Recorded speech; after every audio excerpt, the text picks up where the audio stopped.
Hi, these comments are for TP. This is Michael from BetterTOEFLScores.com. I'm listening to a practice test that you sent me yesterday. In the email, you say, here are my speaking responses. I don't know if you can review two recordings each time. No, don't do that. Just send one recording every 24 hours. You say if it's not allowed, you could give me feedback to me the day after tomorrow. Okay, so I'm going to give you feedback today for both a practice test that you completed yesterday and also today. So don't send me any speaking practice to grade until tomorrow. And then that's every 24 hours. All right? Okay, so let's get started with your practice test here. I'm going to listen to the first one.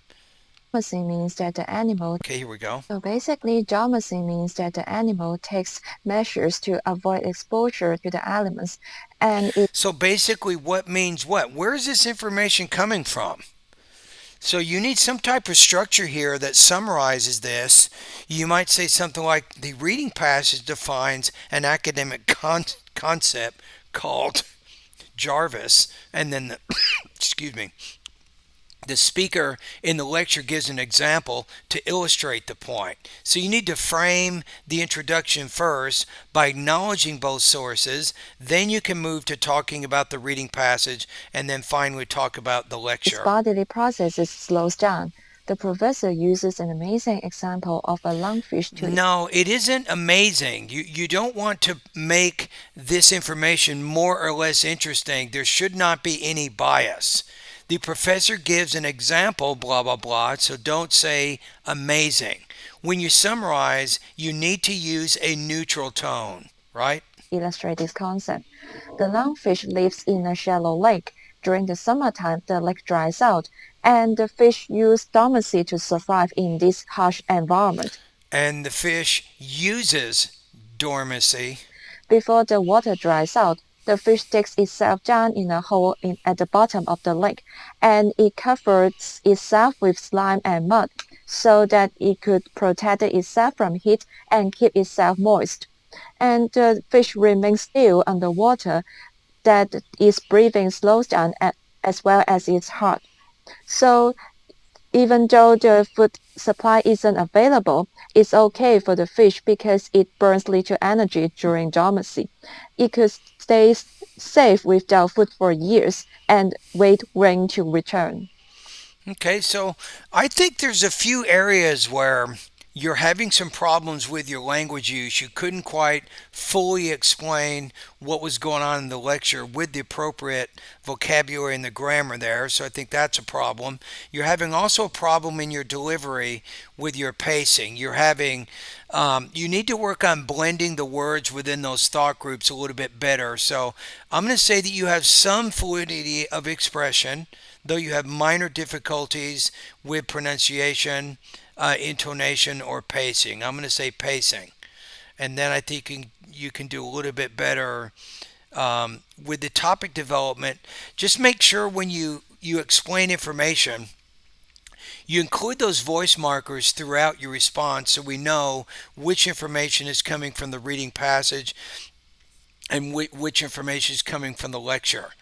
I'm going to give you a score. I'm going to say 21 to 22 points on this practice test.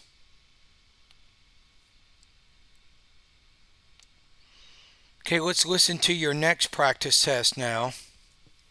So apparently the school announces that all students are required to It's so apparently. There's no need for so, there's no need for apparently. Those words are useless, right? Just say the announcement in the campus, blah, blah, blah, and then the speaker reacts to this idea, and then go on and explain it. attend two cultural arts events each semester.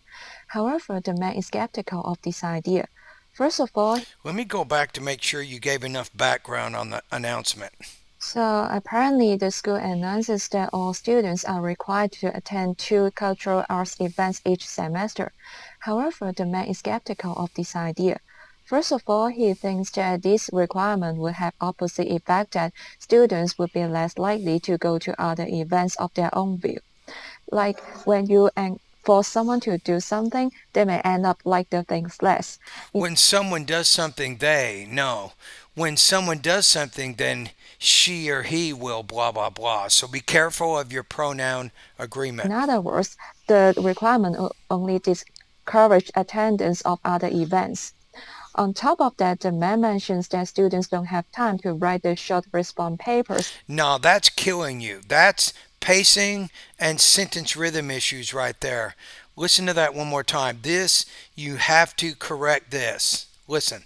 that students don't have time to write the short response papers that are even not for a class.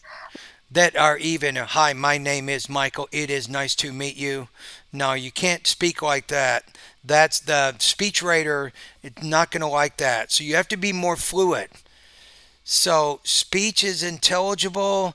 Yeah, you're getting in the two Like range the on man this. himself needs to write papers for all the classes, Now they need to write papers for all their classes. You see how I said that? and has already spent all his time working, and other students may think the same way.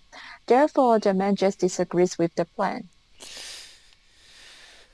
Okay. So I think on this one you have quite a bit of delivery issues. And I've probably talked to you about this before, something that you consider. I think that you can benefit from some private lessons, some accent reduction lessons. We need to work a lot on, I think, intonation, thought groups and blending, sentence rhythm, and a host of other areas to help you to speak more naturally. You, you kind of have a pretty good tone there, but you got to get more fluid with how you're saying your ideas.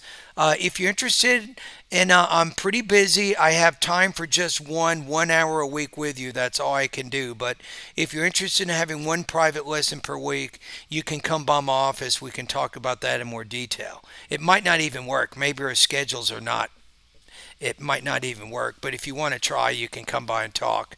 We can work out that. Okay, I'm thinking on this one, I'm going to go about 21 points out of 30 on this. You're having considerable delivery issues. I think you also have some limitations with your vocabulary and your grammar as you explain the ideas. So that's why I'm going to give you 21 points on this practice test.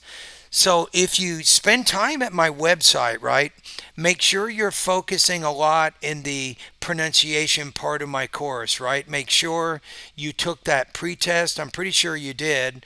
And then keep working on those target lessons.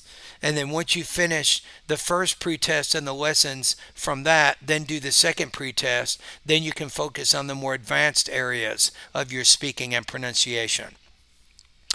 All right, thank you for doing this practice test.